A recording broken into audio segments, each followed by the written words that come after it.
All right, what is going on, everyone out there on the interwebs? Jeremy, aka NES Ruler here. After about an hour and 10-minute delay, I think we are all ready to go here on the 22 Shots of Moods and Horror podcast. This is episode 4. Had a problem with Skype once again, but I think it is all settled and fixed. I hope it's changed all the settings. Everything should be good to go after Skype once again screwing us up the bum bum. I am your host, NES Ruler 22. I'm here again with my co-host, Double Shot J, aka JP, and of course, good old Moodz. You can follow me on my YouTube channel at youtube.com/NESRuler22. Follow JP at youtube.com You can slash call me double Double Shot. It's shot okay. J. Follow Moodz at youtube.com/Moodz616. Hope everybody had a safe Christmas. We got a full show ahead of you once again.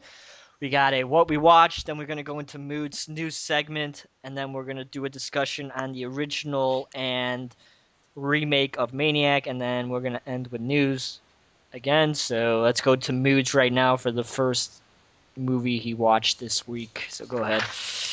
All right, yeah. But first off, I just got to say, fuck you, Skype, and your goddamn glitches. That was bullshit. That was bullshit. All right. Yeah, and fuck It's always mics. it's always the simple solution of resetting it and it fucking works. Give me a fucking break. I know. Okay. Anyways, what we watched this week. I actually watched a lot of movies as usual. I'm not going to talk about nearly even close to as many as I watched, but I'm gonna start with this film from 1977, newly released by Scorpion Releasings, and it goes by the name of Day of the Animals, starring Oh, Christopher. damn. Yeah, starring Christopher George, the awesome Christopher George. He's been in so many awesome movies. Leslie Nielsen, before he became the comedic actor that we all know him as, and a couple other people also. So basically, the storyline in this film is this small town is like watching the news one day, and they're getting all these warnings on the news about like the ozone layer depleting and stuff, and how man is kind of fucked up the ozone layer by our aerosol cans and shit like that, and all this other bullshit.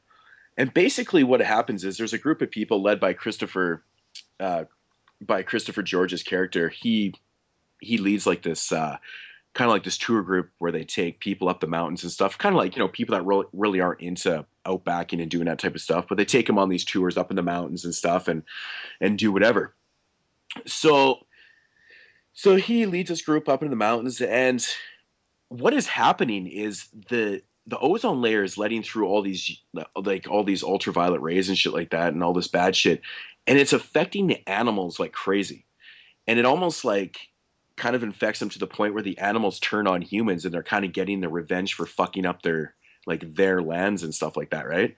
So this group of people's up in the hills, and they start getting attacked by like a whole piles of animals, like birds and bears and wolves and snakes and fucking whatever else is up in the hills. People are getting tagged off, and so now they're trapped way up in the mountains, because what did they said on the news is that anybody that's in a higher elevation is going to be the animals are going to be affected a lot more.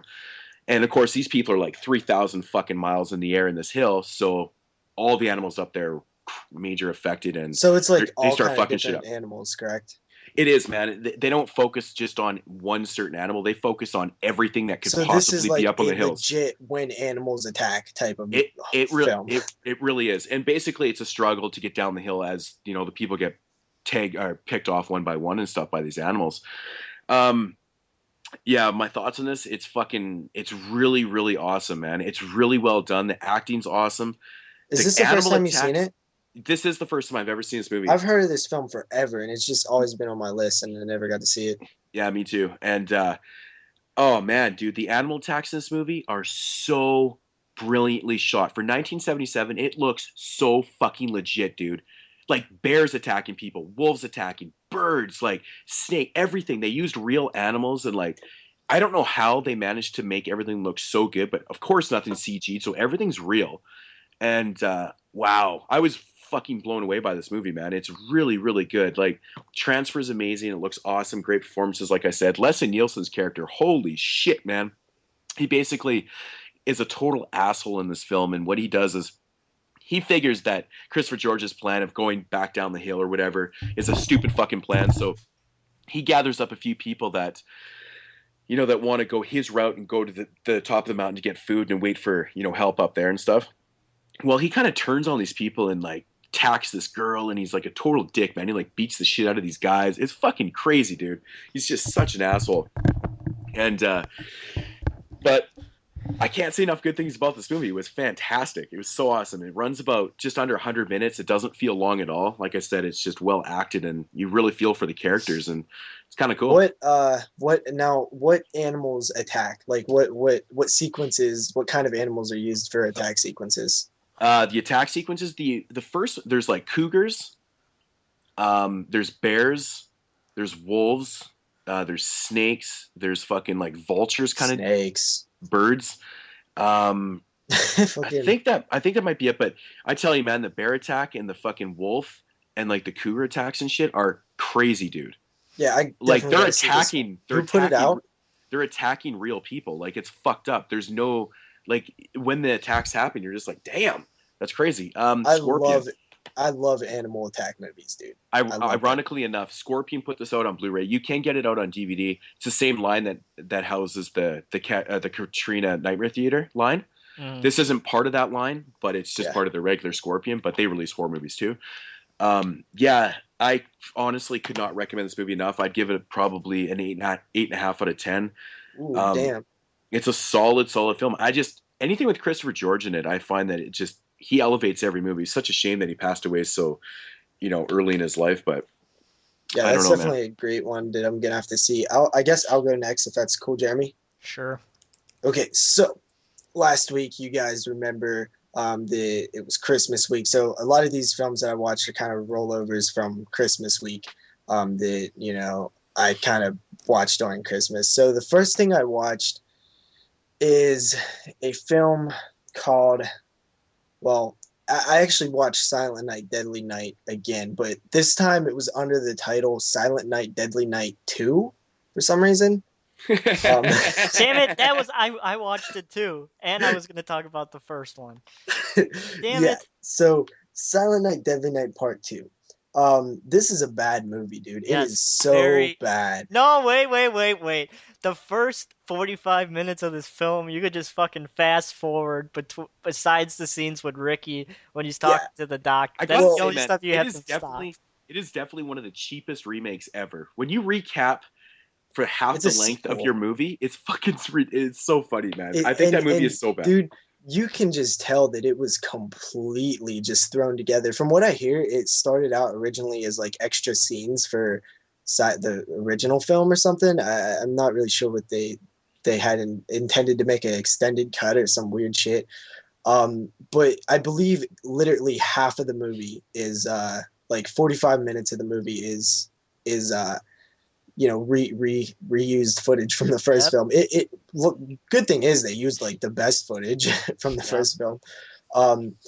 And the acting is so bad, dude. But it's so bad it's good. No, come on, dude, don't people do it. Say that shit is so bad it's good. I think it's so bad it's actually, that guy's annoying. I really when he's pointing the gun to his head and the police officer is like, don't do it, don't shoot yourself, don't kill. I was fucking following. Yeah, his acting is atrocious, man. The acting definitely is atrocious. Oh, it's so bad. What are you doing, girl? Like, he'll do that. Like, I don't know why he talks like that. He'll be like, let me get a can of pop. Like, completely overacting. You're overacting. Yeah, dude. I've never seen it any worse overacting. It was actually stunningly bad. Like, I always heard it was bad. I knew about it. I knew about Garbage Day and shit. Yeah. Like, everybody knows about that. But honestly, you could watch that Garbage Day scene on infinite loop, and it really is funny. It's just so weird. Like, like, why did he say it? The dude's just taking his trash out. He's like, Garbage Day. Fucking shoots him. But I mean, honestly, like, at least it doesn't even feel like a coherent like narrative. It's just literally like, after the flashback shit, then it's just segments. It's not like a flowing story. It's just like segments of this guy going on a killing spree. It's not really any type of well structured story at all. It's such a terrible movie. Yeah. What I mean, like, how do you even right away you have to take five points off of your rating because it's a half a movie, Yep.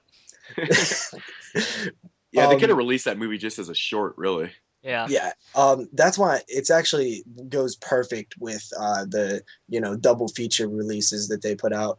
I would honestly give Silent Night Deadly Night Part 2 a 3.5 out of 10. Yeah. I'll give it a 4 just because of its cheesiness enjoyment.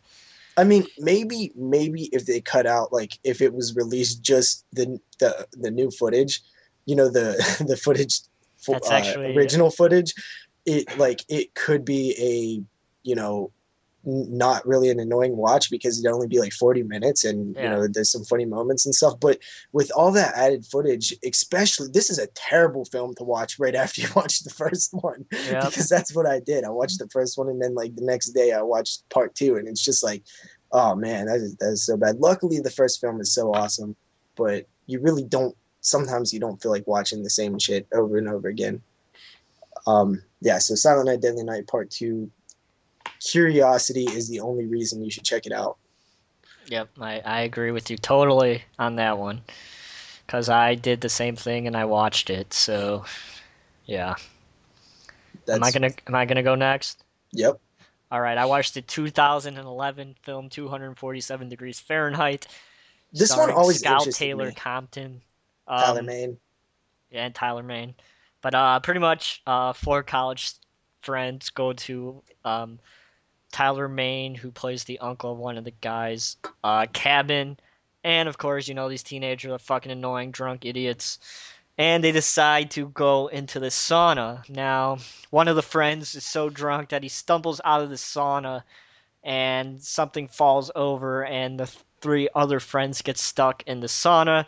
And it gets hotter and hotter and hotter. And you could probably guess what the Why does it film get is hotter about. and hotter and hotter though? Well, I guess because they set the temperature outside on the thermostat to a certain degrees, so it gets hotter as the coals get hotter.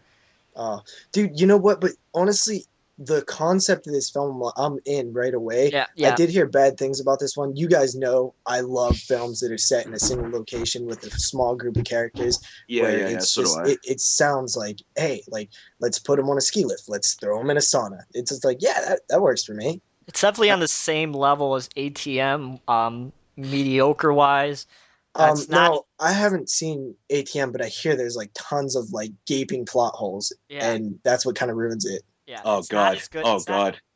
There It's was not as. that Go ahead, Moods. that movie got so fucking overhyped, man. Like Yeah. everyone's like ATM so awesome, so awesome. I watched that shit and I was like, that was not good. Yeah. There was Really, there was a I didn't lot hear anything good about it. there's a lot of problems with that film, man. And the ending doesn't make like I don't really want to talk about the Yeah. film, but So does there's a lot of problems with it. 200 and some degrees Fahrenheit, not I gotta say, Celsius. I gotta say, what the fuck? Come on, You get with the fucking fucking program. foreigners use Get with Celsius. get with the You fucking goddamn program. foreigners. Jesus, But, you guys so confuse the rest of the world, anyways. Does But I do like the does it have setting. a lot of? I gotta say, the setting's very original in a fucking sauna. That's Yeah. pretty Yeah. cool. Yeah. Yeah, and it's scary too, dude. Saunas will fucking kill you. Yeah, but like I said, it's not as good as like say Buried with Ryan Reynolds, which is a I'm scared to watch that movie. pretty good film, or Exam or Cube. It's not as good as any of those. It's better than ATM by a little bit, but if you guys want something like original and interesting, I suppose I'd give it a 6 out of 10 on that one.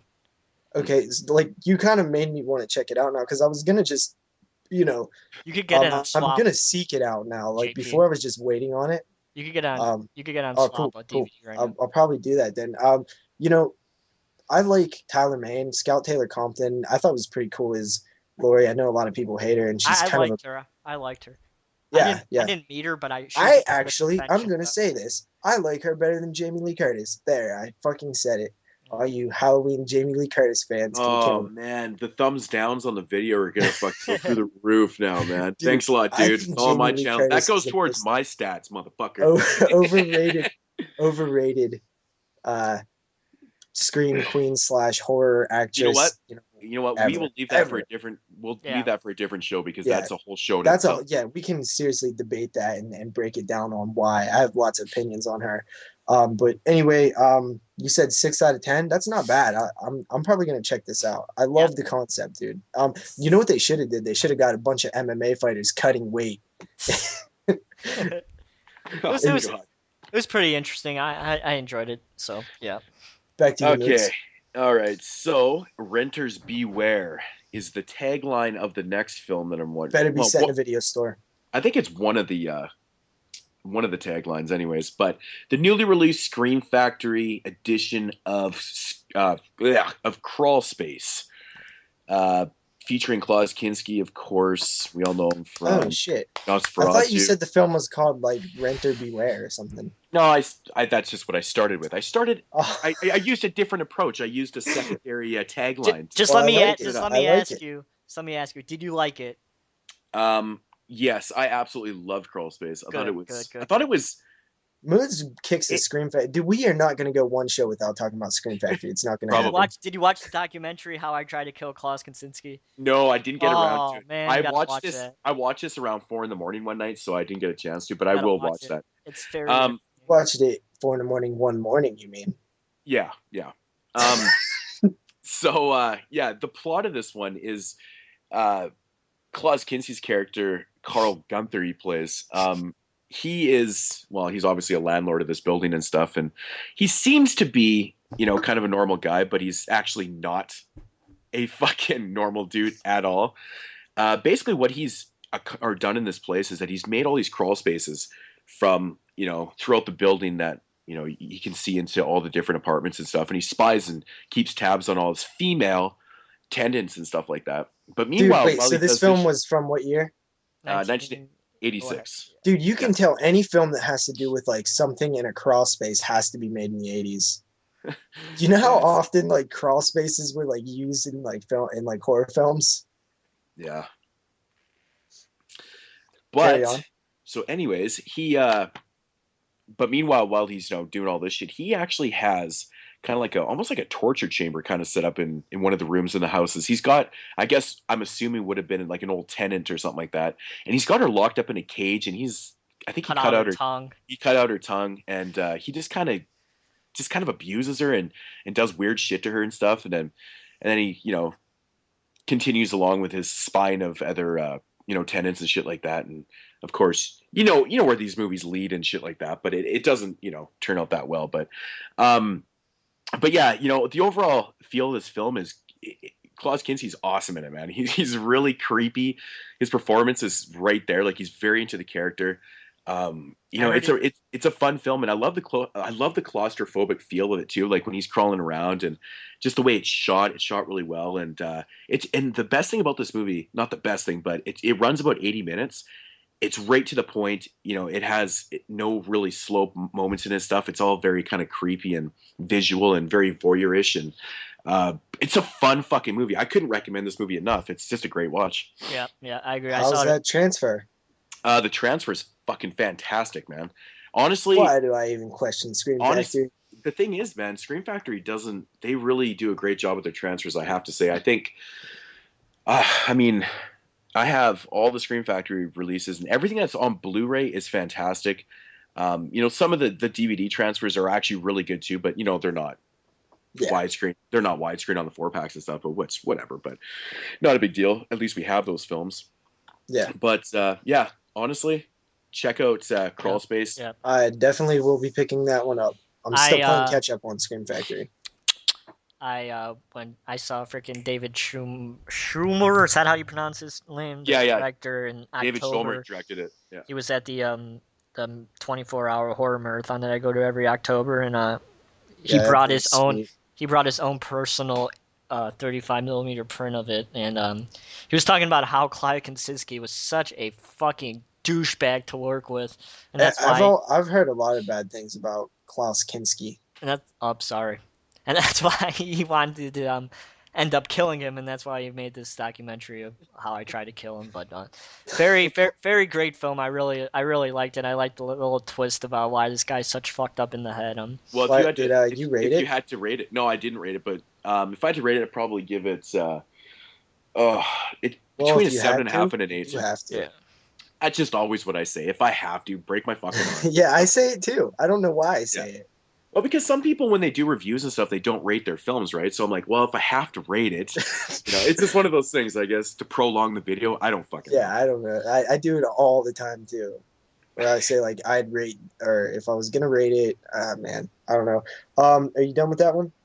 Yeah, yeah, I'm done.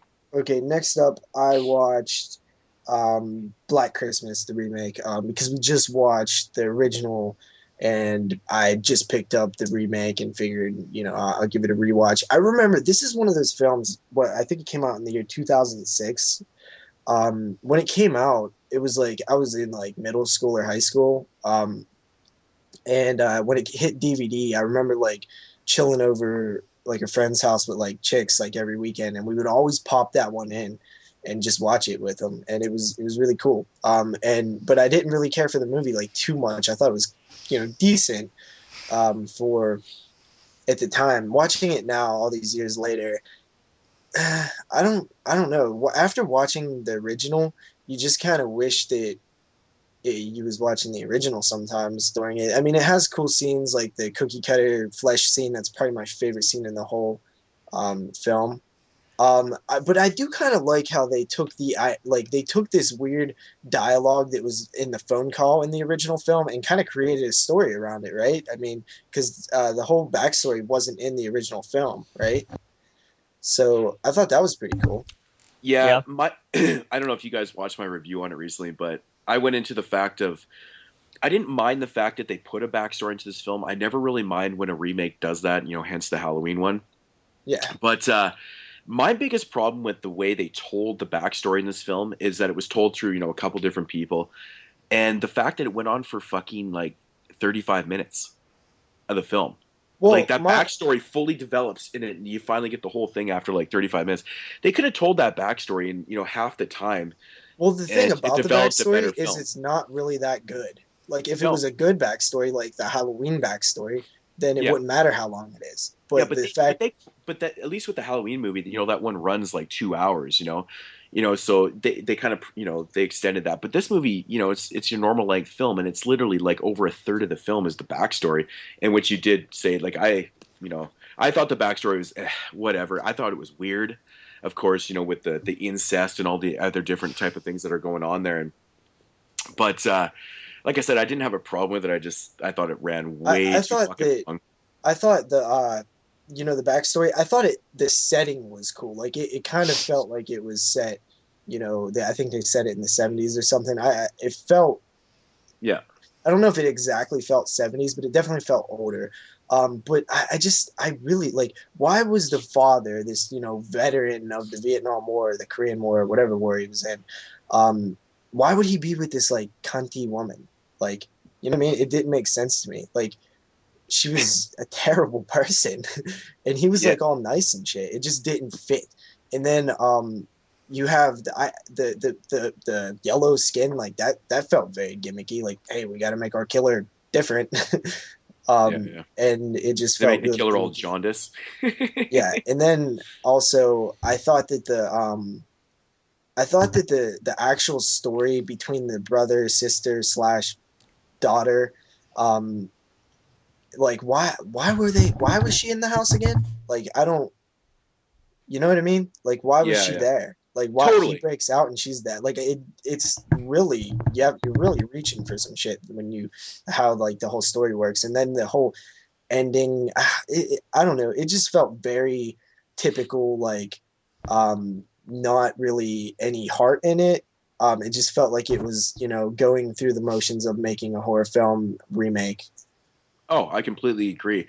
I in my review I basically said the exact same thing. But the one thing I did like about the The remake cookie though. cutting flesh scene. Oh no, that was a good scene. That was interesting. But I did like the Yeah, fact that wow, that's your whole heart right there. That's your and some dude in the back was like, man, I watched horror films my whole life. Like this, I always wanted to see this, and like that's a guy who fucking was the whole creative ideas. That's where they all Oh, came totally. from. I did like the fact that the girls were fucking hot in that movie, man. Oh, dude, I know, right? It's The got a one really chick good from looking like cast. Eurotrip and she from like what else is she? She's from like a few things. Oh yeah, I I know. really like her. Yeah, but yeah, just a incredible cast. And I gotta say, man, the ending was piss poor too. I Yeah, when hated you the ending. go from the original ending, which you said is like one of the best of all time, Yeah, it's to such a this good. one, it's like, are you fucking serious, dude? It's so bad, and Um, it's funny it's because they have like 4 or 5 different endings. I think on the DVD you can oh watch them. really? I don't know if you watch them all, but all of them are No, I real didn't, shit, man. Like I dude. honestly, it doesn't matter which one they had picked. I wouldn't have liked it, but So this film is my perfect definition of like a guilty pleasure type movie. You know, obviously, us being horror fans, we never actually feel guilty about anything we watch. I think that doesn't actually mean what you're saying when you say guilty pleasure, but it's a bad movie that is kind of fun to watch on Christmas time. I mean, let's face it, we don't get enough Christmas horror movies out every year, and we're kind of limited on how many actually exist. And this one's worth watching maybe once every couple years. yeah, Cool. yeah. Jeremy, did you have any opinions on Black Christmas? I saw it in theaters back when it came out. I haven't watched it since then, so I don't really remember it. But I gave it a 6 out of 10. yeah, my turn, I guess. Yeah. So I watched the 2011 film Blood Runs Cold. I mean, JP was telling me his film had only a 5K budget. So for a 5K budget, this film is fucking badass Don't for quote me that on that. price. Don't Even quote it okay. for that, but I read that online too, that it had You did? Okay, then not I that big of was. a budget. And it had some pretty good effects for having a budget so tiny, but pretty much it's your typical slasher film. This artist who wants to get away from everything goes to a cabin in the middle of nowhere, and she goes to the bar at nighttime because she gets lonely, and she meets up with her ex-boyfriend and her friends, and of course they go back to the cabin, and of course somebody is in there, and he starts getting knocked off one by one. The only problem I had with this movie is you really didn't get any sort of backstory with who this killer is and why the fuck is he doing these things that he's doing. Yeah, Yeah, and yeah. I don't think it was because it was a situation where like, oh, if we tell him too much about it, he won't be scary. I just don't think they had ideas. They didn't have a creative backstory in mind, so they're like, fuck it, we don't Like need one. he was obviously a cannibal. I mean, that's not giving anything away, but it's like, where does he come from? Why is he doing these things that he's Why is doing? he And you and supernaturally? You know what I and mean? Yeah, that's the thing. Wasn't human. That's what makes the beginning of the movie so stupid. The opening scene, of the dude getting yeah, killed and stuff. yeah, It doesn't even matter. You don't even need to have that opening scene there because there's no explanation of to why this guy is doing what he is and what the fuck he actually is. yeah. There's Okay, no backstory at all. Like, I mean, it's very. I mean, a lot of the slasher films you don't need any explanation, but it is nice to have kind of a reason why this person's doing this. I mean, I just used my own imagination. I said, well, maybe this guy once lived in this house and he's just taking out people that are renting it out or yeah, doing but then whatever. you got to kind of explain why he's supernatural. Yeah, why is he fucking eating people? But I mean, cannibalism just can be Yeah, because I he's guess. fucking poor and he's hungry. Well, maybe he's not even hungry. Maybe he just likes the idea of eating people. But he's clearly something. Like, I don't want to give too much away about it, but I mean, when you're stabbing somebody and like dust is coming out of them, Yeah, like what the you can fuck? work with that, dude. You can work with that. Yeah, Like but the Yeah, film's there's only ideas 78 behind that. minutes, though. yeah. But I Yeah, mean, just obviously just super a low quick budget. explanation like of how he became what he Yeah, is and a like and what quick he's little doing. piece of exposition Yeah. newspaper would be fine. Yeah, Because I mean the storyline's so generic. I mean, yeah, like Jeremy said, like this girl meets up with her ex or not ex boyfriend, an old boyfriend, or whatever. They go back to this house to party, and then they start getting picked off one by one. And I'm like, Yeah. okay, it's got all the formula of a typical slasher film. Fine, we love slasher films. It works for me, but give me something, man. Yeah, Just give me but the thing something there. I think one of the highlights of the film, like one of the main things I like about it, is the atmosphere of the like cold and the just the setting. Like yeah. I But love that, Cole prays like that too, and I and liked Cold Prey a lot too. yeah, But but this Cole film, prays a lot better. these guys were in incredibly cold conditions, from what I remember hearing. Like it was like crazy cold.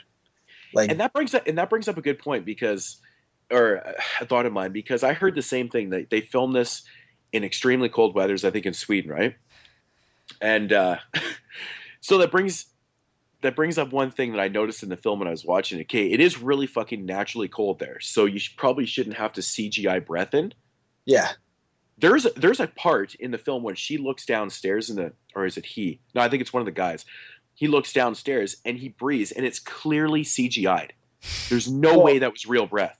I think maybe what it probably was, either one of two things. One, it was a post-production shot, or like a later in post shot that they had to redo, or or it was they wanted to emphasize the How amount cold it was. of cold.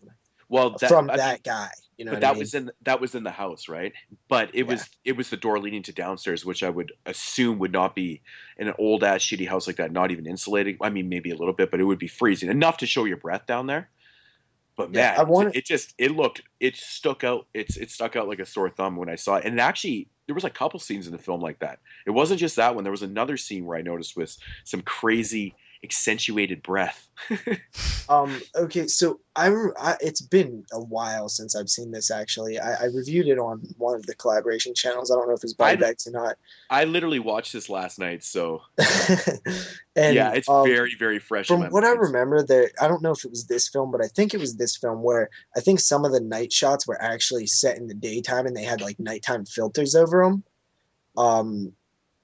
And I think it was because of how incredibly cold it was that they couldn't actually film at night because it was too cold. Wow. Definitely an interesting, if anything, it's an interesting history of the film, and it's something worth watching just because, hey, they made it for $5,000. I mean, come on. Yeah, it's really good. It has good effects for $5K, that's for sure. Yeah, I got to say the one decapitation of that film, fucking, I even said out loud by myself, I was like, damn. Yeah. Like, holy shit, man.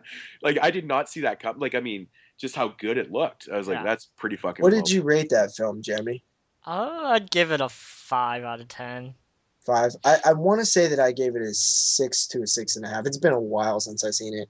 I might have been still rating 5s back then, so I might have gave it like a 3 out of 5. I don't even know. I would probably give it a 6 because I love snowy settings in horror films. I think it's the best part of it. I can't get enough of the cold atmosphere, dude. I'll give them props, man. The setting was cool. The kills were really well done for the budget and stuff. Awesome, but just give me something to care. Something about the killer. Anything. Yeah. It just doesn't have to be that generically bland. So Yep. But all right, so now I just have my pick of the week since JP already talked about fucking Silent Night, Deadly Night 2. And we already talked about my pick of the week last week, so it really doesn't fucking matter anyway. So, my go? Yep. All right, so I watched a couple nights ago the newly released film and Daniel Harris's directorial debut, released by Anchor Bay. It's called Among Friends, Anchor ladies and Bay. gentlemen. It's released by Lionsgate here. Oh, it's weird, man. Anchor Bay. Wait, I'll get my copy that I've got. Anyways, yeah, Among Friends. Now, I have a feeling there's a I was really review coming. I was really excited to watch this movie because I'm a big fan of Daniel Harris. She's right around the exact. Let me ask you a quick question: did you see the trailer before you watched the movie, or did you go in blind? No, I bought it blind. Okay. Yeah. So, I was very excited to watch this movie because I've always been a really big fan of Daniel Harris. Who is a horror fan and doesn't like Daniel Harris? The thing is, I kind of grew up with her though too because she's right around the exact same age as me, right? So it was kind of cool, just kind of. Hey, you know what's crazy? I grew up with her too, but I wasn't even born back then. I've met her. Cool lady. Anyways, so I read when I picked this movie up, I read the back and I was like, oh no, here we go. It's got one of these very generic storylines about these. Basically, what it is I think it's like a pre-prom. No, it's like it's an 80s themed mystery murder party. So everyone has to dress up like they're from the 80s and stuff like that. It's not set in the 80s, obviously, but everyone dresses up like they're from the 80s. And have you ever heard of these mystery murder parties that people put on? Yeah. Okay. I seen one on an episode of King of the Hill. Yeah, so that's exactly what this is. And do people actually do that? Come on. Well, yeah, dude, they're actually really fucking cool, man. Yeah. Well, I've never. No, I shit you not, dude. We were actually going to do one for New Year's this year, but I have to work. So, but anyways, that's the storyline. All these people show up to this house, and they're going to be doing this murder mystery party and stuff like that. And of course, it doesn't go as planned because one of the friends. And I will say that all the people are like really close friends that are involved in this. Like no one's like an outsider or nothing. So everybody Well, I is really think good friends. even the actresses are like Danielle Harris's friends, aren't they? Oh, probably. That would probably explain a lot. Um, so anyway, so everyone actually is like good close friends and stuff, and so they sit down and they go to start this party, and they all start drinking this drink that the host has made for them and stuff, and all of a sudden everyone's kind of like paralyzed from like the legs down. They can't move. She drugged them all. The girl that's hosting it, she's like this Asian girl, and now she's gonna fuck with all of her friends because she became friends with these people through one of the friends there, and she just was disgusted by their behavior. And what she had done, she like obviously grew, or she's like a what the fuck do they call them, a psychologist. She has this big ass house, always threw parties, all of her friends were over there all the time, and what she had done is set up cameras in this house and caught them doing vile things with each other, and she wanted to exploit that, and teach them lessons on why they shouldn't be fucking shitty human beings and stuff like that. So she's got all these people. She's got all these people are paralyzed and they can't defend themselves, and she can just go to town, and she's got all the videotape to prove what they did, and you got friends cheating on each other. Jigsaw and Dexter together or something. Yeah, but just Saw 100 times better, Dexter 100 times better. So, anyways, this is the storyline until you see the last season. The biggest fucking problem with this movie, man, I can get past the generic storyline of these dinner party fucking, kind of settings and films. It's been done a million times. We've seen these. Sometimes they work, sometimes they don't. Did Danielle Harris write this? I don't think so. No, she did not write this movie. But that's the biggest problem with the movie is the screenplay is so shitty.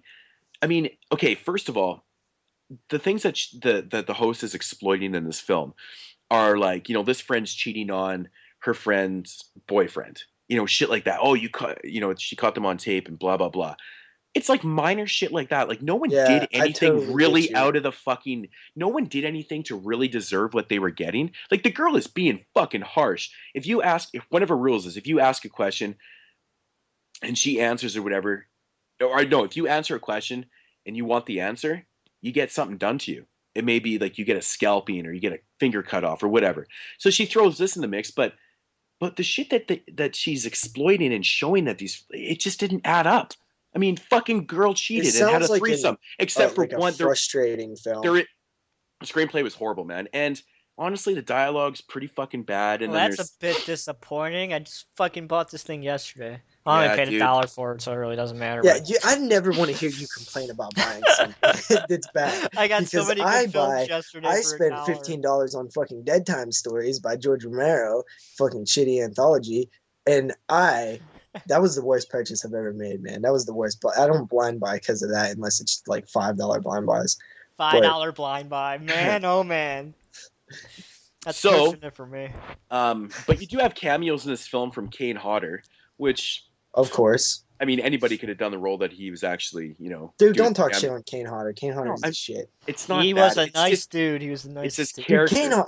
I hate when people say Kane Hodder can't act. I'm not fucking saying that. I know that, you're dude. not, but I'm just saying the role that he was given in this movie was so generic. He's a fucking limo driver, comes back to the house to fucking whatever. It's just this movie is not good. It's actually really bad. It's just a really bad screenplay. That's disappointing. And I actually got no enjoyment out of it. Like I didn't even think really. Like it's just too bad that the shit that they were exploiting was just not cool. There was one thing that totally could have been justified, and anybody would have dealt with it. But the end of this movie, pure shit. Pure shit. It's like they fucking just came up with an ending, man. It was so bad. In your opinion, and be honest, Danielle Harris, stick to acting. Unless she wants to write something. The way she directed the film, it's not that bad. It's the screenplay. The movie looks fine. I thought it was actually even edited pretty decently, but the screenplay. Would you like to see another effort by Danielle Harris? If she gets the right screenplay, yes. Totally. She was nice. Okay. I met her 2 summers ago. She was nice. Yeah, I Uh, just fucking I couldn't get over. Like, I'm halfway through the movie going, "Are you fucking kidding me? This is what these people are being tortured over? The fuck?" well, guess what? I'm not buying for $30 off of Danielle Harris's website.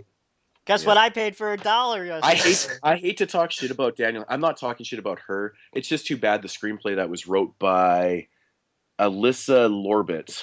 I Wait don't to know. Yeah, see what else well, I she's mean, written. like even all right, her directing though was Oh, it anything actually, special? Was one of it the good? Was it?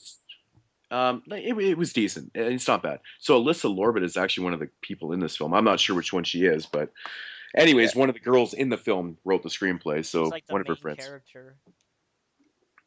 Well, Okay. yeah, I'll probably give it a So shot she's sometime down the road.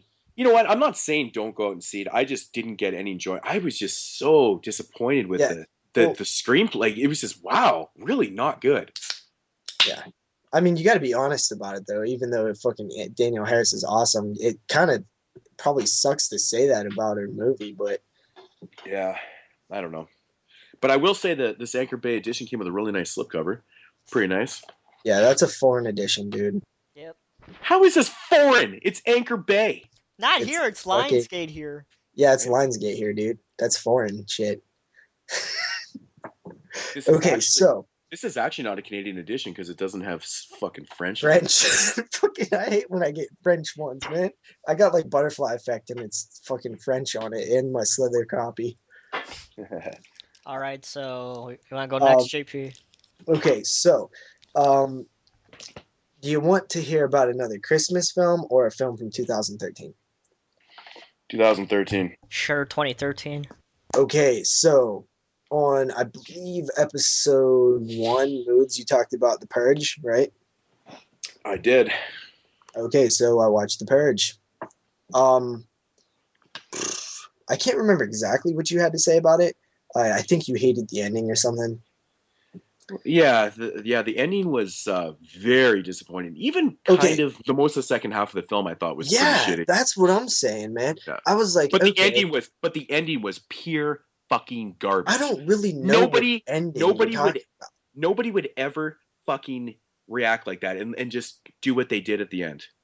Like, Okay, are you yeah. mad? Are you serious? You Well, wouldn't be I pissed don't off even and think want it's some the fucking ending, dude. I think it's like the final, like the like not the final ending, but the whole like final act was like all uncharacteristic of like anybody. I know. Um, It's not and believable. That's the biggest problem. It's not believable. what I took away from this film, to me, it seems like a film. Somebody came up with a good idea, and it was manipulated and changed by Hollywood or some producer because I think that this film wanted it to be more less. There's so many like. All right, here's an example. This happens multiple times in the film and it drives me fucking crazy, dude. Somebody will be just about to get stabbed or shot or killed in some way, and it's right when they're lifting the blade and somebody shoots him. It's like they do it multiple times in this film, and I always hate that, dude, because it's typical like Hollywood shit. It's like, oh, wait for the climax and then boom, oh, somebody was behind him and shot him. Oh, damn. And it really does happen a few times, at least three, with something similar to that. It just, to me, it feels like, there's that scene. It's almost like torturing. You know what scene I'm talking about. Yeah. That feels like it was part of a whole different movie. It feels like somebody had like these ideas that just didn't they wasn't able to go the way they wanted to go throughout the whole movie. It just feels like there was a lot of intervention with people from the outside. To me, that's what I got from it. Who knows if it's actually true? It could be that the guy just didn't make the movie that I was hoping for. But the idea is so solid, and right from the beginning, the very opening credits with the video camera surveillance footage of people like just rolling up and killing people. Like, I love that stuff. It looked so cool. It like set the tone right away. You're like, all right, this is some serious like future fucking crime, and it's like craziness, like just blasting on each other. And it was like, for one, I know this probably bugged you too. The setting was in the house the whole time, and it just seemed like maybe it could have been cool to like go out into the streets or something. And another thing that I thought that they like kind of failed with was they never really gave you like an idea of the scope of the house, but for some reason it seems like there's a billion rooms because people can like hide and get around and stuff, and it's just like it was bad filmmaking, and they never really let you like they drop a line early on like, oh, you added a new addition to your house, but I never really felt like the house was big enough for people to be moving around so easily. Another thing that I didn't like was these people are outside and right away they say like, hey, we are educated citizens, and we went in, and once they get in they act like fucking complete idiots. They're like running around like having fun and shit. Dude, you're in a house with somebody who's about to blast your fucking head off if you come around the corner, and you're just gonna be like lollygagging. That's my rant on the Purge. I was really annoyed by it. Yeah, dude, I totally agree with pretty much everything you said. I think my biggest problem with the movie though is that they took such a fucking awesome idea and just totally smothered it in, Hollywood bullshit. So you got that too then? You totally Yes, felt the like that's Hollywood influence on it. Oh, big time, dude, big time. That's one of the, I think, the biggest problems with the movie, and of course the second half of the film, I believe, is just totally out of like we get to know these characters a little bit, and there's no fucking way anybody in their right goddamn mind would ever fucking allow what happens at the end to happen. Yeah, and Or also to go down. dude, It just never would and go down. I don't care who the fuck you are. It's so unbelievable. It's so unsatisfying.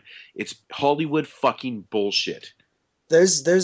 also there's so many like typical like Hollywood moves like, all right, we got to let the kid let the guy in because the kid is a kid and he's innocent. There's that innocence about him to where he has to let him in, and the father, he has to sell, we have to set it up to where he sold like these security systems that maybe weren't as good as they should have been to these people to make him kind of a little bit of a bad guy. It just was filled with shit like that is Yeah, typical. but I mean, is this guy so bad, or was his product so shitty that these people are all of a sudden like going to fucking kill him over it, even though Yeah, they possibly it was could, silly, even dude. though It they was technically silly. weren't allowed, technically they're allowed to, but come on, man. Fuck, even if I was allowed to, I'm not gonna go and kill you because this little minor fucking thing. Like, Yeah, you you still know have to what? I'm wake not up even. tomorrow. You still have to wake up tomorrow and live with this shit. Like, what the fuck? And It and it doesn't just end that night. how exactly does that conversation go down? Like, hey, because there's a group of them. You know what I mean? Is it like, oh, hey, you want to kill this guy? Like, you can't. That doesn't happen. Like, you're not gonna get a whole group of people to like go kill somebody. Like that you like it doesn't work like that. I think if they plan on, which I think is rumored that they're going to make a sequel to this, Yeah. it might even be confirmed. I don't know. I don't I, really. I mean, It is what when it I is, but I mean, I think that they're obviously going to take it outside. It's going to be more of a street Yeah, kind of well, thing. I don't want it to be completely like that because I love home invasion films, and done right, they can be awesome. But I just meant like I wanted to see some chaos out there. Like I wanted Yeah. they talk on the news about like the chaotic shit at the end, like where they're like, oh, there was 23 people at a time killing people, or like I want to see like some footage of that. Yeah, man, But it's a busted idea, dude. It's a busted idea. even with all my rantiness, The Purge is still like a well-made, technically film. Like it looks good. There's some creepy shots in it, like the cameras with the masks and stuff. I give it a 6 out of 10. It's just a very frustrating and uh, tedious type of film. Okay. All right. What did you rate it? I What think it did was I like a rate? 5 or something. Yeah, Five and something around there. 5.5, I think. Yeah, I Yeah, think so I so. thought it was a little bit better than that, but yeah. All right. So we're gonna do our pick of the weeks now. Yeah, we'll do pick of the week then. Yeah. All right. Well, my pick of the week is a movie we talked about last week, and that is Silent Night, Deadly Night. Of course, I'm not gonna get into details about about the film again because we talked about it so much last week. But yeah. Your pick, dude. What? I almost wanted to make that my pick of the week last week. It really is such a fantastic slasher. I'm almost confident that it would be. I've only seen it one time, so I need to give it a bit more time to marinate. But I'm pretty sure that it would make my top 10 slashers of all time. It's fucking so cool, man. Yep. It really is one of those like ideas that you would think would be so obvious, but nobody seemed to really like go like. I mean, even the sequels fail at using the idea. It's an easy idea to do, but I mean, this film just has so much more to it than just a It's guy in so a Santa Claus suit. it's You know so what I mean? enjoyable because I mean, like we've talked about this before, but the structure of the film is so well done. Yeah. You know, you get, as a little boy, with the thing with his grandpa, and then he fucking witnesses his parents dying, and then he's orphaned, then he gets the abuse at the fucking, and then of course this all leads up to what he becomes, right? I Yeah, just love and the way they structure this film. It's awesome. and it actually feels like he is, mentally fucked. Yeah. Unlike in the sequel where he doesn't feel, it feels so fake, dude. He's just like that. He's like overacting crazy, which is like the worst kind of overacting. Yeah, totally. So Silent Night, Deadly Night, definitely a classic. 19 whatever 84. 84. I'm kind of pissed at myself that it took me this long to see it, honestly. Oh, I would probably punch myself in the face if I just watched it recently. So, are you suggesting something? Man, you can take it out. You've seen it before, right, Jeremy? A long time ago, but I Oh, revisited. and I just want to touch on this really quick. So that the last release of it put it out like uncut with the footage alters. It's which honestly isn't a huge problem to see something uncut. Why can't they do that with the Friday the 13th films? I touched on it briefly last week. I just don't get it. Come on, man. This is getting annoying. That's why I won't buy this box set, dude. Because I have a feeling they're gonna do it. They're gonna fucking do it eventually, and then I'm gonna be pissed because I bought the box set like 6 times. Yeah, that actually reminds me too, because you'd asked a question when we were talking, personally and stuff about the Arrow release that I reviewed on my 25 days. Yeah, Christmas. It is the same. It's an uncut version too. They have the same, footage spliced back into the film that looks all washed out and stuff. So it's the exact same edition, basically. Yeah. There's actually a lot of footage though. No, there is, man. Like the Leanna Quigley death is. Yeah, I mean, they really cut out the whole scene. Is really what they did. That film had a hell of a time with everything. Just the idea of it. But yeah. I guess what, my turn? Well, imagine the Cabal, fucking Nightbreed, the Cabal cut. Imagine the shitty footage, mine it like 10 times worse, and that's what it is. So, you gotta give Scream Factory credit for somewhat trying to restore the film. I'm sure they'll do a good job though, man. They keep pushing this back too, so I'm wondering if they're really, really working hard to like get. Yeah, well, they said from the very beginning they have no idea how long it's going to take because like they really want to take their time with it and do it right. Like I said, I've seen the film and it's rough. It's I have no idea how they're gonna. Yeah, but that's completely untouched, right? Yeah, I mean, that's with no touch up at all. Yeah. That's just editing it together and stuff. So okay, so really quickly, I'll throw out another film that is not my pick of the week, and I'll just rate it. Cadaver Christmas. You got to check that out. It's pretty damn cool. It's a fun Christmas zombie film. They're not zombies; they're cadavers. And 7.5 out of 10. Check it out. And now my pick of the week, I will say that my pick of the week is Insidious 2 from the year 2013. Huh. Holy fuck, really? Interesting. You fucking caught us off guard with that one. Yeah, because I really didn't watch that much this week. So this was kind of pick of the week by default. It was this or A Cadaver Christmas. And I think Insidious 2 is a well-made film. Once again, you got James Wan directing. As a sequel, it's great. It continues the story. I heard a lot of people getting confused with it who might not be that familiar with the original. I watched the original a few damn times. Like when I say a few, I mean like probably 10. I love the original film. This one is nowhere near as good in my opinion. And another thing, this film convinced me to stop watching trailers because it feels like I've seen every good scene in the trailer, and it kind of bummed me out by the time I was done with this film.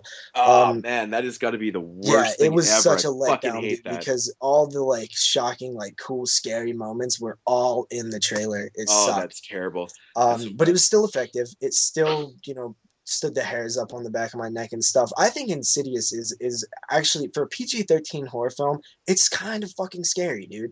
Like if I seen it when I was a kid, I probably would be pretty scared.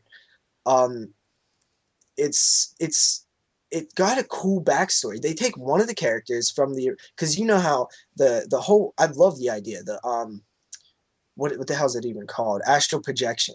That's a real thing. It's a real theory anyway. It's obviously not proven.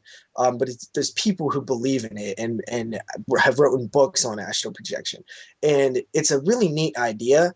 And it's original. And I heard people say that Insidious wasn't an original horror film. It was cliched like ghost stuff. And I was like, yeah, right, dude.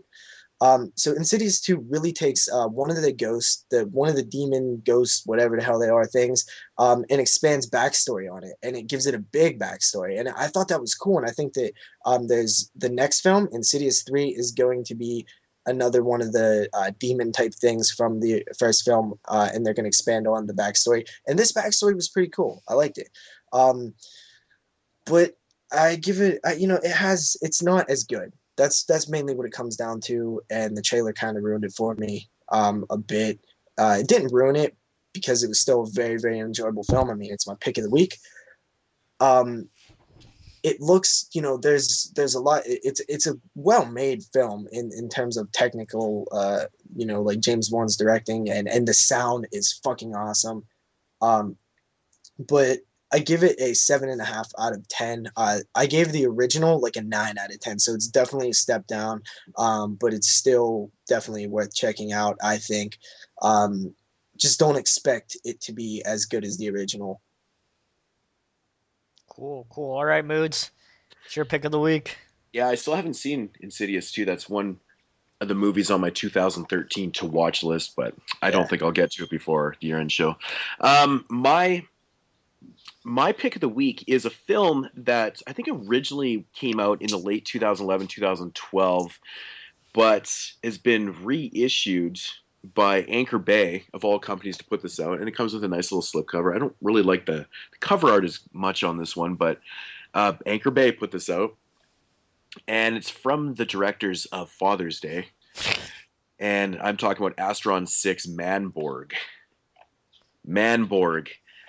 This movie is fucking hilarious. It's so... That's your pick. You picked your pick of the week is a movie called Manborg?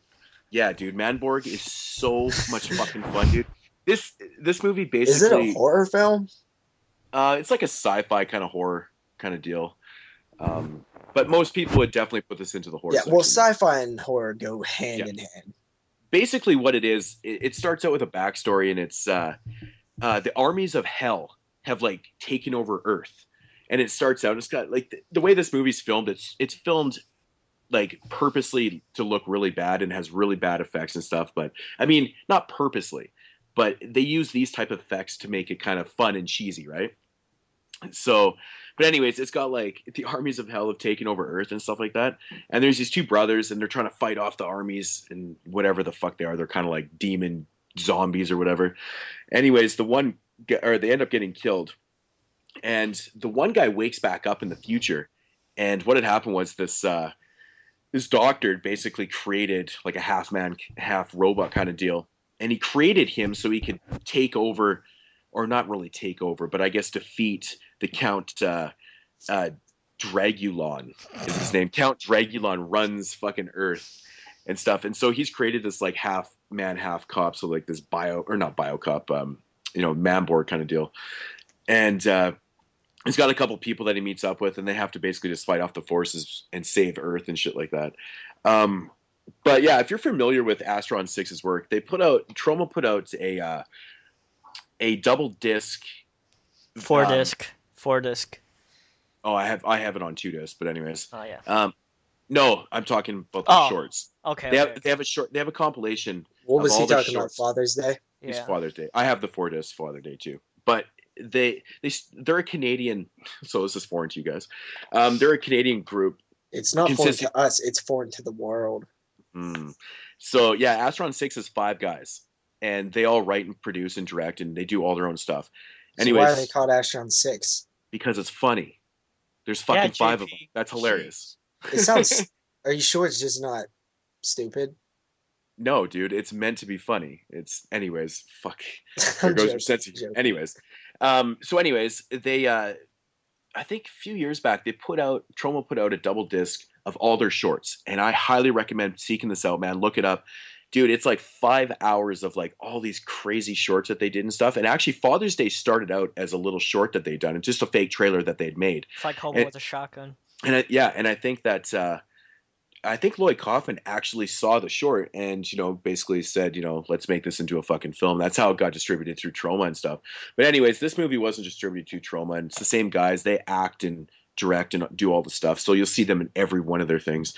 But the effects, it's like there's this Asian guy in this film, and his voice is dubbed over like old kung fu movies and stuff purposely. It's absolutely fucking hilarious. The effects are so funny.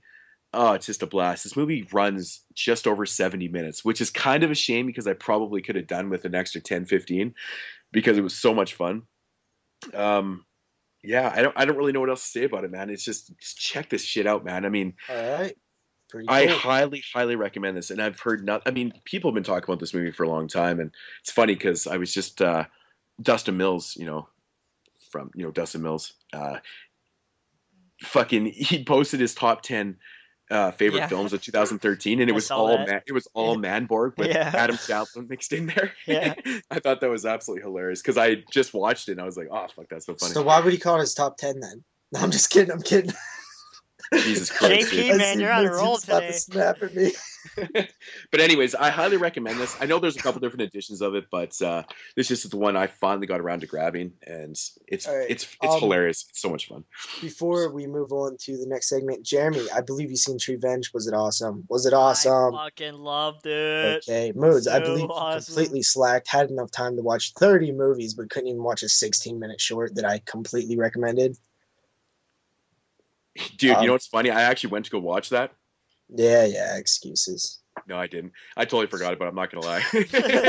There's this awesome baby decapitation. It's fucking awesome. That's what I said when it was like worse than killing kids. It was killing babies. Like, dude, that's even more But the taboo. way that he died, it was just so. Oh, dude, it was the perfect ending, wasn't it? Oh man, I love that short. It was I'm fun. glad you liked it, guys. Everybody else, check out Treevenge. It's awesome, man. Totally recommend it. Yeah.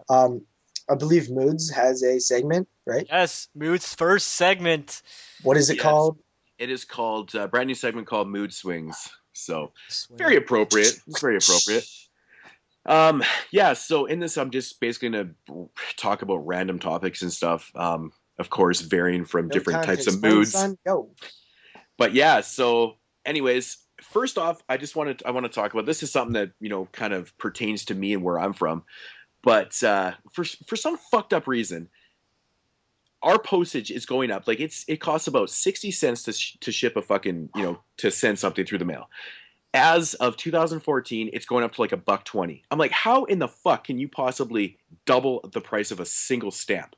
Now that worries me for shipping shit internationally. It's just gonna it is gonna go through the roof now. So I'm very, very concerned about this, and it's driving me nuts. And on top of the whole thing, our mail system already is so fucking slow. They're laying off 55,000 workers of Canada Post in 2014. And I'm like, it already takes like 6 fucking weeks to get a package. I'm like, this is gonna be I was gonna send Moodz today, like an 8-pound package with some laserdisc and stuff in it. And I go to fucking print out the postage. It's like $44 for an 8-pound package to Canada, Okay, and I'm like, since we're fuck all that. like bitching about mail right now, I got a letter today in the mail that I ordered 2 orders from their Fox Connect sale that Fox connected, and one of my orders shipped. I ordered them separately a few days apart. Both orders shipped. I got one order, and I got a note today saying that they couldn't find my address for the second order, and it's waiting at a UPS facility. I have till Monday to pick it up, or they're gonna send it back. The fuck? The fuck is going on? That is so bullshit. I mean, like, come on. They sent me one. They sent me one. Yeah, Then how the hell did they not find my address? Yeah, it just pissed me off. Like, I was gonna go fucking an 8-pound package to Canada was gonna cost me $43 fucking dollars. So I told Moodz, fuck it. When you come here in April for Cinnamon Wasteland, I'll just give you your fucking lasers. Then I'm gonna ship everything else out, so it won't be fucking $41 for fucking Shipping is annoying, man. No matter what, it's just something that we have to deal with as collectors, and I don't see it going away. I don't see it getting any better. It's only going to get worse. And that's a sad thought, man. Tomorrow, who knows what the hell shipping is going to be. And it's a sad fact that we have to face as collectors. And just... And so, U.S. postage is going up too. I read like a few days ago it's going up again. Yeah, and the reason why I bring it up is because, like, where I live, I have to buy, like, everything online. So this really, really affects me all the way around. Fucking pisses me off. Yeah. I mean, Moodz has to record from his closet sometimes. Yeah. Yeah, like I said, this segment's all gonna be random. I just wanted to talk about a distributing company, very kind of new. I guess they've been putting out stuff for maybe about the last year. They're called Vinegar Syndrome. They basically put out like a lot of cult films and almost like cult and horror films that are almost to be thought of lost films and stuff like that. But they're doing such an amazing job with these releases. They have like this line where they're releasing double packs, like double features, not double packs, like double features and stuff, and they just look fantastic. I could not recommend these guys enough. Definitely check out Vinegar Syndrome. Check out the website, look at the films. Like some of them are even to the point of being like almost like softcore, maybe even like porno stuff. But I mean, if you're into that type of stuff, definitely check it out. I highly recommend them. They released Night Train to Terror, that Blu-ray that came out a little while ago. I reviewed on Body Bags, but that's just among things. They got a variety of different types of films and shit, but definitely check out them. Yeah, and I also wanted to say I'm very fucking happy that Grindhouse Releasings is back now too. We all know, Grindhouse Releasings, very kind of infamous company and stuff like that. They disappeared because one of the founders had passed away, I think a couple years ago, I believe it was, and they're finally back releasing stuff, which is totally fucking amazing because they just released Corruption with Peter Cushing and stuff, and so big ups to those guys for finally getting back in the game and releasing some of the best stuff. They're kind of considered to be, I've heard people call them like the Criterion of like grindhouse films and stuff like that. So big fucking props to them for coming back out. Yeah, when are they going to release Gone with the Pope? Damn it! I don't know. They've had lots of different types of films to be released, but I don't know. Like it played here in Chicago like 3 years ago, and I missed out on it. I was so pissed because you can't fucking see that movie anywhere. So I really want to see that movie, but yeah, totally. I know they've had a bunch that are just like, but then again, they had some issues because of the death and stuff. But yeah, I'm just glad to see them back actually releasing fucking stuff again. It's so awesome. And I also actually wanted to talk about more on like the social aspect of these companies and stuff, but Facebook groups.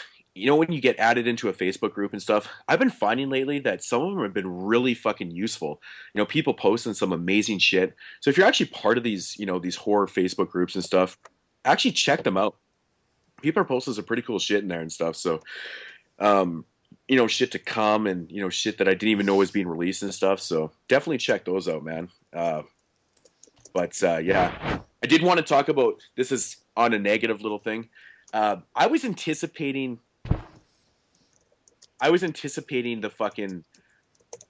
this Scream Factory release all year long. I was anticipating it so much. It was my most anticipated thing in a long time, which was the Body Bags Blu-ray. And I gotta say, man, picture quality amazing. They did a really good job with the edition, except for the audio. And apparently, they're saying that the audio issues are due to like the original audio tracks and stuff that they couldn't actually fix and stuff. So, but if you have this edition of Body Bags, let me know your thoughts on this let us know your thoughts on this because fuck was it ever disappointing to me. It was so distracting while I was watching like the first half of the film. I think it's more prevalent in the first half of the film. And wait, so did they comment on this? I'm sorry, I didn't hear if you mentioned that or not. Yeah, they've addressed the issues because it was brought up in forums and what'd they say?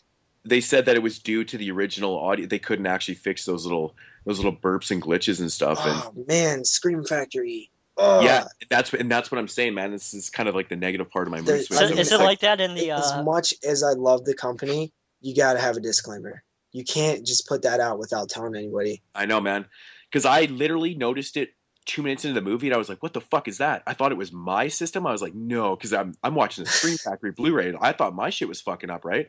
So I kept watching, kept happening. I'm like, "What the fuck?" So I popped it out, went upstairs to my other fucking system, put it in there, same fucking thing. I was like, "No, Scream Factory!"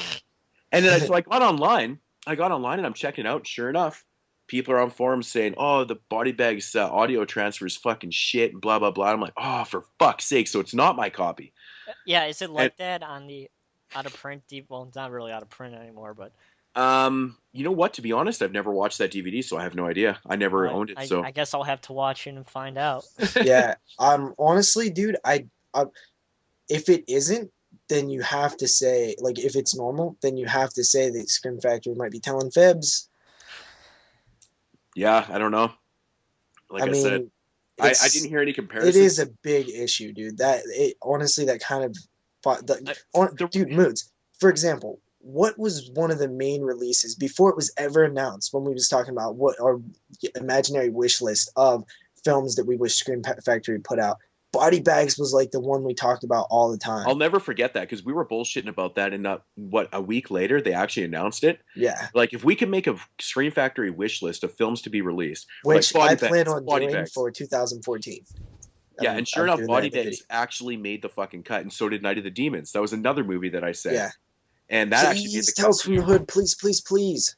Yeah, so that was amazing. But yeah, that is personally the why that release is so disappointing to me, because I have an audio engineering background. I notice every audio issue in every film I watch because of my background, and it kind of fucking sucks that I notice that shit because it ruins my experiences. But it was very distracting, and I heard from a lot of people it was very distracting, and that's just too bad, because Scream Factories really hasn't done anything wrong at all up to this day, and they have a lot of releases. I mean, I'm not going to take anything away from it. Nobody's perfect, and this is a perfect example of why nobody's perfect, or how nobody's perfect. So, but yeah, I just wanted to say, dude, you just dropped some like knowledge or something. so anyways, I just wanted to say, on that note of 2013 releases and stuff, that I just wanted to say that 2013, in my opinion, has been one of the best years in horror in the modern times. Dude, there was a lot of I've good. been saying that for months, dude. Man, horror has never movies. been better. Wait till you see your next, era. man. Your next is good, man. Which I will see before next week. And dude, horror, I love it this year. It has been a blast for me. Not only horror, but MMA. That's a little side thing. I said that earlier. Which is why we're going to have to hurry this up, because JP has to watch his MMA. So. Yeah, so I guess we'll just say it right now. We're actually going to not do the Maniac review this time, correct? Correct, because we were having technical difficulties. Yeah, we had to start the show an hour later than we planned on it. But before we get to the news, which there isn't that much,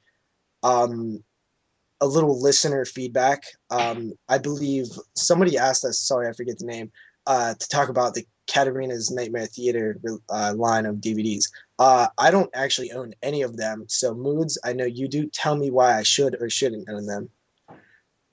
You should own them because they're releasing some pretty cool cult films, and mostly uncut. And that's basically the reason, man. Support Scorpion. Enough reason for me. Because these companies like Scorpion, we need companies like this. For us collectors and fans, we need these type of companies to be putting out these type of things, hence Vinegar Syndrome and stuff. Grindhouse. Scorpion's doing the exact same thing. They're finding films that are, very obscure and kind of lost, and they're putting them out, and they're doing a good job with the transfers. They're mostly all, anamorphic widescreen transfers, and they keep one thing I do like about Scorpion is that they keep the original tracks, the audio tracks. A lot of these are mono and stuff. I mean, some people may not like that in today's, technical fucking awesome sounding era, but for people that have watched some of these films back in the day, it's kind of cool, man. You hear that in its mono real audio track. Dude, they didn't try to spruce it up on VHS, and that's cool. That's exactly what I'm talking about. So yeah, I'm just about done here. I just want to say that, if you are a part of YouTube right now, if you're a part of YouTube and you have Matt87 Writer. Are you really going to talk about this? I'm just going to say, fuck you, buddy. Get the fuck off YouTube, and fuck you again. Anyways. Let's go to war. Yeah. Because everybody knows what the fuck I'm talking about. This guy is harassing the shit out of everybody. Yeah, fuck foreigners. If he fucking has, if you're, or whatever, block him. That's enough of that shit. I don't give a and he keeps thumbs and body bags in his basement. I'm gonna be honest, Matt. I don't give a fuck. 87 Writer has never did anything wrong to me, as far as I know. Well, as long as he keeps treating women the way he is, he's offending me. Even if he's never said anything bad to me. That's what I was just gonna say. I'm not down with that shit, dude. I don't like the dude. That's enough of that shit. I don't want to waste too much time on that piece of fucking shit. So fuck him. So my last thing about in this new segment, Mood Swings, I'm going to. I thought we ended Mood Swings like 10 minutes ago. No, because we talked about this feedback, before. Bro. No, no, Let him keep going. Shut up, Okay. JP. no, because you just intervene because you like to hear the sound of your own voice. But anyways, That I do. That I do. because I said at the top of the show or before the show, this was going to be the end. So I figured that I'm going to ask a question, and I want some, viewer feedback and stuff You're on the right. question to ask, You're and right. I'm just a that'll dick. be the end of Swingz. So my question is name your top five horror films when you were in high school. So the years you were in high school. I personally was in high school from 1993 to 1998. I was Those are my born in 1993. He That's what's he was fucking he was in sad. high school from 1993 to 19. What'd you say? 98. 99, 98. 2000. What? 1993 93 to to 2000. 98. You were in high school for 5 years? I was in high school from 1993 to 1998 because it works out in 5 years, All right. right? Because you start in September and end in Yeah. 98. I don't know. You're in 1993. I'm in high school for 2 months, Yeah, okay. but Okay. it still starts 93. So, anyways, my question is: name your top five horror films from when you were in high school. That's a good fucking question. In your years of high school that meant the most to you when you were actually in high school, not what they might mean to you now. So your list may have changed now because you've known more films from them, but the five horror films from the years you were in high school that you watched and you fucking loved, obviously they'd be different now. Yeah. Between 1993 and 1998, I never saw a couple of films that would definitely make that list until after I was high school, but they didn't mean anything to me then because I didn't see Yeah. them. So name your Very five good top question. horror films that were from the years you were in high school that actually meant a lot to you. So Okay, basically, for me, it'd be also- 93, 98, which is an interesting time in horror because we all know that the 90s was kind of dead at that time. I mean, Scream is one that I would have to put in the list. I'm not going to list top five, No, but I we just are. remember We are watching next that. week. Okay, I'm gonna say Scream because I remember watching that movie in the theater and just like, holy fuck, like finally a horror movie, a mainstream horror movie that's kind of it just really did resurrect the whole thing. And it just kind of meant a lot to me because it's like it's finally back. Dude, you don't want to start talking about Scream. You'll never get me to I'm shut not, up. but that's the thing. Like I'm just using Scream as an Yeah. example of something that came out I in the say we years do that I was in this high though. school. I say we do it too for next week. Like Yeah. we give our films also. I think it'd be fun. I like that question. The reason I want to do it is because I like the question. Now I want to answer it. So yeah, I mean, does that wrap up Mood Swings, right? Mood Swings is done. Yeah. All right. Okay. So, JP, do you want to take over the host reins? well, no. Okay. Is that a question?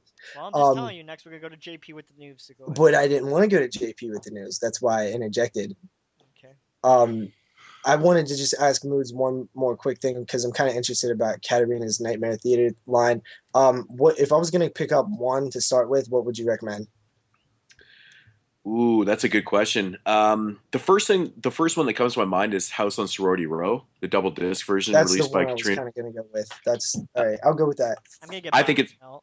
I think it's a fantastic film, but it's a good release, double disc. I mean, the original one this is a better transfer. This is better all around. So definitely go with that one. I would recommend Incubus. I would recommend, oh my God, Body Melt. Body Melt's an amazing Australian film. The Carpenter is a really fucking bad, cheesy 80s slasher film that you would probably really enjoy. It's fun. But, list goes on. Pretty cool. Go Do ahead, you want to do the Jeremy. news, JP? Yeah, let's go. News Okay. time. News very short this week. One, because I really didn't look for it. My apologies.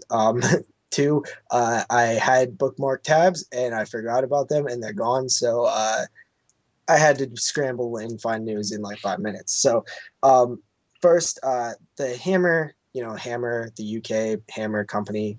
The CEO wants to make, I guess A Woman in Black 2 is happening. He wants to make more than a trilogy. He thinks he has enough ideas and he wants to make more than three already. And the second one's not even out. So I just thought that was interesting. I haven't seen the first one either yet. So after that, we have Amityville, The Lost Tapes. This was the long rumored Amityville sequel / installment to continue the long running Amityville series.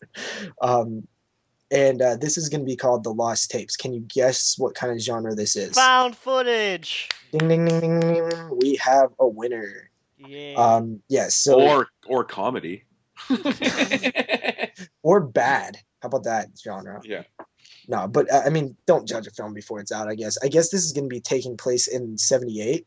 It's going to be taking place at the time of the original Amityville story, so it's like found footage of that or something. Honestly, if done right, it actually seems like it makes sense. Amityville and found footage seems to like, why wouldn't that be a thing? You know what I mean? Like, it seems like that would be a thing already. So yeah, that comes out January 2nd, 2015. The first shitty film of the year. Let's give it a round of applause. Yeah. Yay! Yay! You know what, dude? I mean, some of those Amityville sequels are so bad, it kind of doesn't have a lot to prove. They're actually as bad as some of the fucking cover arts. Part 4 has the worst cover. Well, one of the editions has the worst cover. Do you remember art the Horror Man did videos about bad cover art? Yeah, and he actually showcased Part 4. Yeah, That one I really remember bad. that. Oh, dude, because I have that edition. And that made me laugh so fucking hard one time. I was like, Yeah, that really it's so is bad. a bad cover. Imagine seeing that on like a theatrical poster or something, like in the movie theater. Is that the one where they're? Is that the one where they're all standing around? Or Yeah, is that? Yeah. with the family. Oh, it's Yeah. fucking bad. It's just so shitty. Hey guys, let's do a Amityville horror retrospective. Oh god. What do you think would be harder to do, Amityville horror or Hellraiser? Well, the Amity horror one would be hard to do because a couple of films are so fucking hard. Yeah, that is true. They're out of print and they're hard to find. So After that, guys, we have news about Insidious. The producer or something said that he wouldn't mind possibly turning it into a TV series. I don't think, just like Scream Factory, we're not going to go by a week without mentioning some horror film or franchise being turned into a TV series. That's the new remake, for sure. For sure, that's the way of the future for horror as of right now.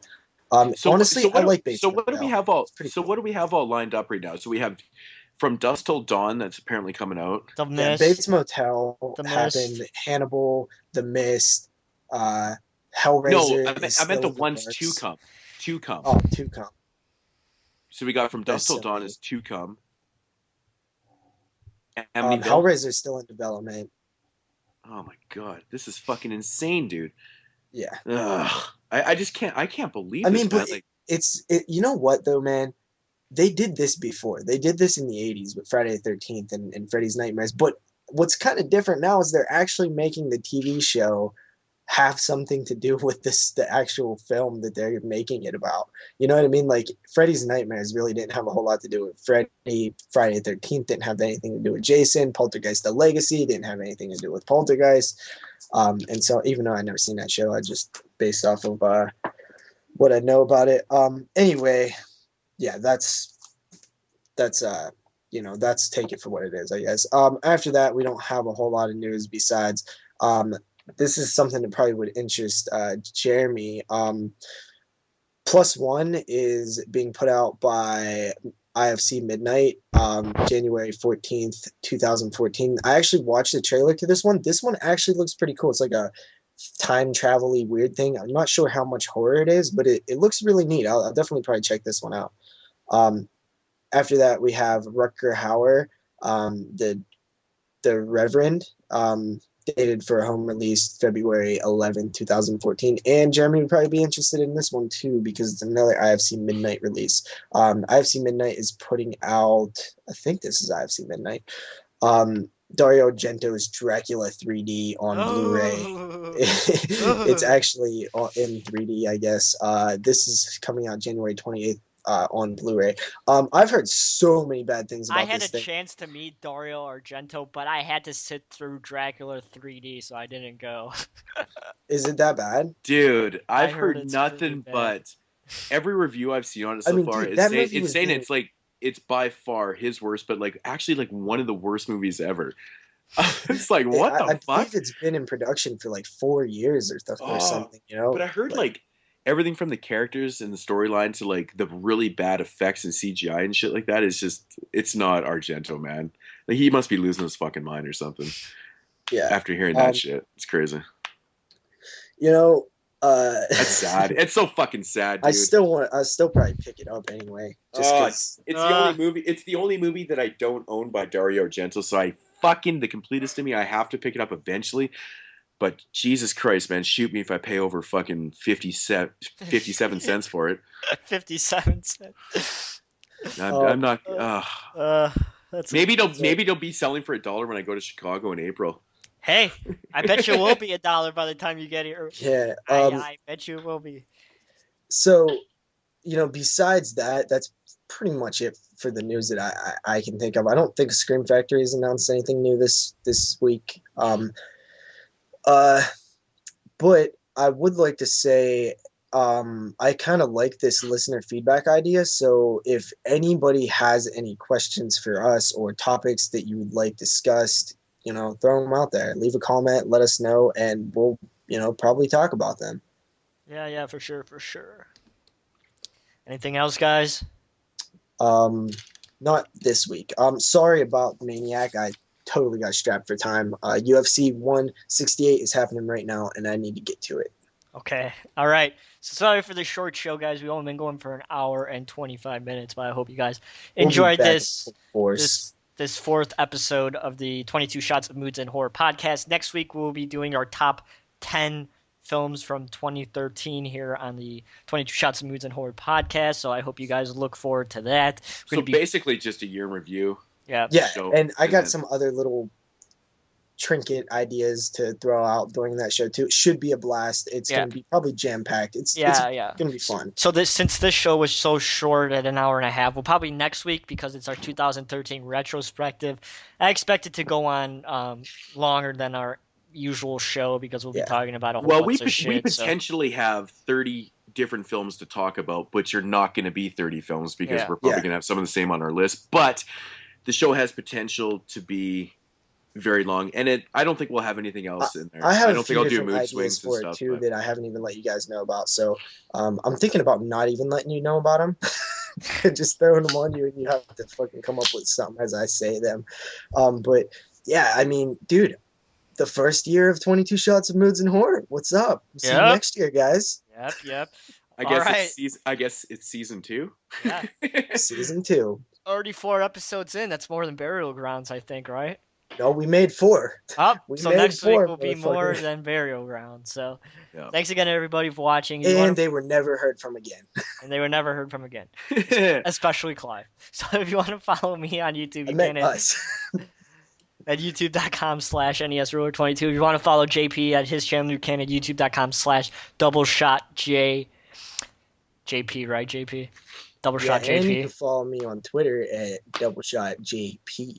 All right. And if you want to follow Moodz on his channel, it's youtube.com/Moodz616. He's done with his 25-day horror retrospective. I said we'd be talking about Maniac once again, but we didn't for the 4th week in a row. So I have no idea when we're going to be talking about that. This is an ongoing joke. I'm telling you. Next week we have to wrap up with, we'll see you next week. But ironically enough, we'll see you guys next week for a Maniac review.